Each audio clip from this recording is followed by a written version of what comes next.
delighted to be here today. We were talking earlier, I was talking to the sign language interpreters earlier, the sign for engage is engage. You kind of have two hands come together. I think the sign for this morning might be engage, due to this rather large gap that's between us. And hopefully, during the course of today, we'll be able to close that gap and all work together on all being equal. All being equal is a really interesting kind of starting point for me. What does equality mean? What does difference mean? How can people who are different be equal? And I love that sense, as Sarah said. I have this thing about difference being delicious and not divergent. I just wanted to spend a few minutes in this introduction kind of unpacking what that means to me. The deliciousness about difference, to me, is about all those textures and colours and new insights and new ways of doing things and new perspectives that I've never thought of before. That's what difference means to me. That's why I tend to seek out things that are different, experiences that I haven't had before. Whereas the idea of difference being seen as divergent to me supposes that there's some kind of norm, and anything that doesn't fit that is away from it. And I don't quite get what this norm is. But I know from when I've set up organisations, or I've worked in structures, or I've been in those kind of systems, we tend to set those systems up so there is just one way of doing things. And if you need to do it differently, you know, you have to be an exception to the rule. And I'm really interested in breaking that down and actually looking at people's individual experiences. So I suppose for me, difference is about that individualism. Can you say that? Is that a word? It's about being flexible. It's about being responsive. And it's about overcoming some of our natural responses to difference. As human beings, we're kind of conditioned to be a bit afraid of difference, to kind of have some fear around it. Sometimes that comes from our own ignorance, sometimes that comes from prejudice, sometimes it comes from that innate sense that if we were a cave person way, way, way back and a different tribe was coming over the hill, we had a reason to be fearful of it. We had a reason to kind of be scared of it. And the statistics kind of bear that out. We tend to employ people who are like us. Most employment situations, people say they make up their minds within the first 3 seconds of meeting someone. And it's based on, do they look like me? Have they got the same education as me? Do they think like me? Do I connect with them? Because they're like me. So what I'm encouraging you to do is almost to kind of go against that and ask yourself, do they make me uncomfortable? Do they challenge me to think in a different way? Do they get under my skin? Maybe that's where the learning is. It's a bit like the oyster. You know, the oyster wouldn't make a perfect pearl if everything were perfect. It takes a piece of grit, something it has a resistance to, something that feels different. And it's through that that the pearl is created. So my 3 tips for you today, to get the most out of today, are, firstly, recognise your own prejudices. I think we're all prejudiced. So try and recognise that. If something comes up and you immediately think, oh no, that's not for me, or I don't do that, I don't want to engage with that, maybe that's something to examine. Maybe that's something you can kind of think about. Why do I feel like that? Why is that reaction in me so strong? Second thing for me is about clones. I've got a real thing about clones. Are all your friends the same as you? Are all the people that you've chosen to sit with in similar jobs to you, a similar age to you, a similar background to you, on your boards, in your teams, within the projects that you run? Where's the similarity? Where's the clones? And where's the difference? And my third thing for you, I suppose I've already mentioned, it's about going with discomfort. So my challenge to you all is find people who make you feel uncomfortable and spend time with them. I think, yeah, not all the time. You can have a bit of an easy time at lunch, I'll let you off there. But I do think that it's where, for me, it's where the most fruitful conversations are. It's where I learn most. It's where I get most. So that's my challenge for you today. When we were kind of thinking about how to run today, we were really clear that we wanted everybody to come and to go away with something, to have something today to take away, things to take away with them, things they can take back to their organisations, to their practice, to what they do that would be useful, that would be relevant, that they could use. So the theme of takeaway, you may see appearing throughout the day. I do have a tendency to get slightly carried away with themes, so you may see it appearing rather a lot. Has anyone completed their pizza slice? Okay, so on the tables, and hopefully when you got here this morning, we've got little slices of pizza for you. These are slices of expectation. We want to know what you expected, what you want to get out of today, what you want today to deliver for you. So there was some on the table upstairs, there's some on the tables down here. But if you have got one and you've got something that you want to get out from today and you want to share that, then just pop it on the pizza slice. And we'll be picking those up from the tables and putting them in the turret room, which Sarah mentioned previously, which is just literally out here, follow the corridor along, and it's a gorgeous little space at the back. And we'll put them on the table so we can see what people expected to get out of today, and we can add our own comments there. What are we going to take away from today? How can we meet these expectations? So that's the pizza bit. You'll also notice a little takeaway container on your table. So bear with me, this is for an exercise, or we'll start in just a moment. I have to say that on top of your box, you'll also have some little plasticine food.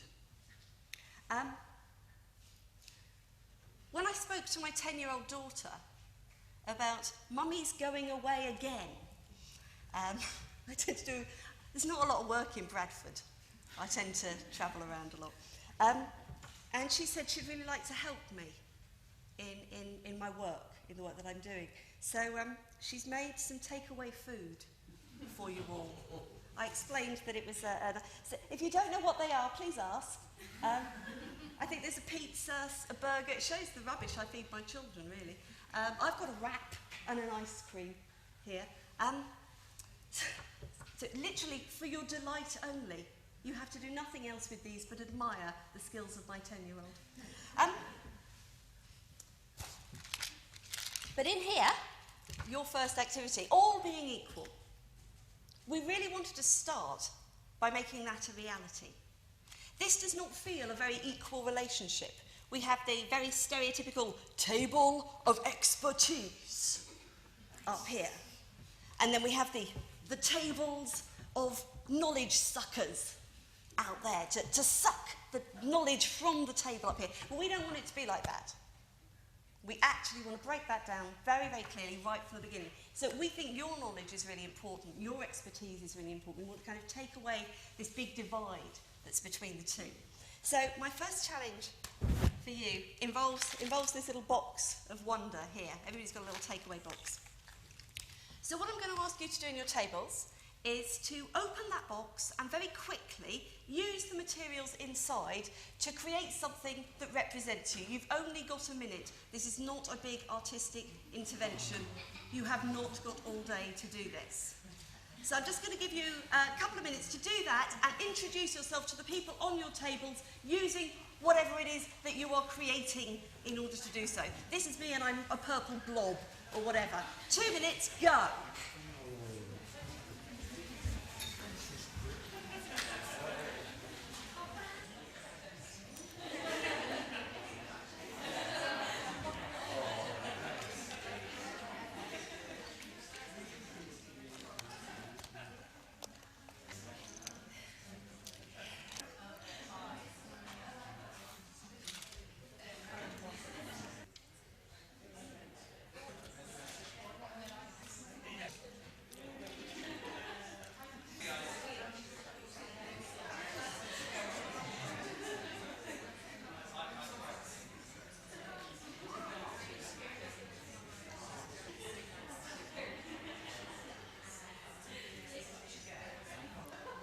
You should all now have some kind of markery thing, some kind of creation, one hopes, yeah? Nod back at me for affirmation. Marvellous, that's exactly what I like to hear. Not here, C, obviously. Yeah, should have explained, I don't hear particularly well, hence interpreters. Started to lose my hearing when I was 13. So it's great for me to see people visually listening. So lots of nodding and I feel very happy. It also means if you talk behind my back, I won't know. It's also apparently very useful in hotels. Our hotel last night, they decided to dig up the floor at midnight, which we thought was lovely. Well, they all thought was lovely and complained a lot. I, of course, slept straight through it. I think there's endless advantages to being hearing impaired. That and I don't hear my husband snore, which is great. Right, so you've all got a little creature or thing or person or shape or something. Okay, you will also see on your table a piece of paper which says, please don't turn over yet. Okay, now is the time to turn it over. Basically, you've got 4 questions. What I want you to do is to take them, obviously one by one, on your table. So the first one is, how many of the protected characteristics in the Equalities Act can you name? Now, if you can name all 9, then you can put your thing right in the centre of the table or near the centre of the table. If, however, you think you might get 1 or 2, then you go on the edge of the table.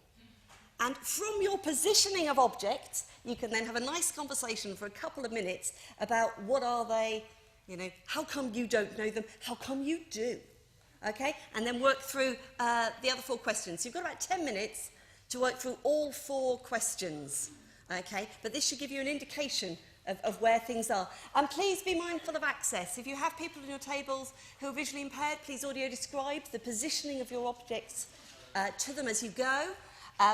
If you have anybody who has no sense of feeling, maybe you want to rub your object up and down their face. I don't know. Ask. Ask is a much better solution. Okay, so make sure everybody can get involved and take part in what you're doing. Okay, go.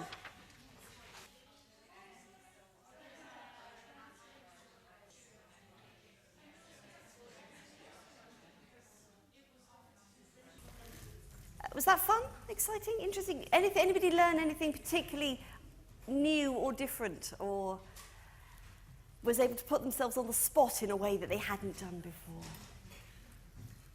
Okay, but people look like they were definite levels of conversation, which is definitely what we wanted to get you interacting, to get you talking. The questions on here about being welcoming, about staff and boards and teams and participants being different, and about being able to learn and take criticism and learn from those things. I think they're really at the heart of making things equal. I really do. I think that if we haven't got those right, and they're not about that first one so much.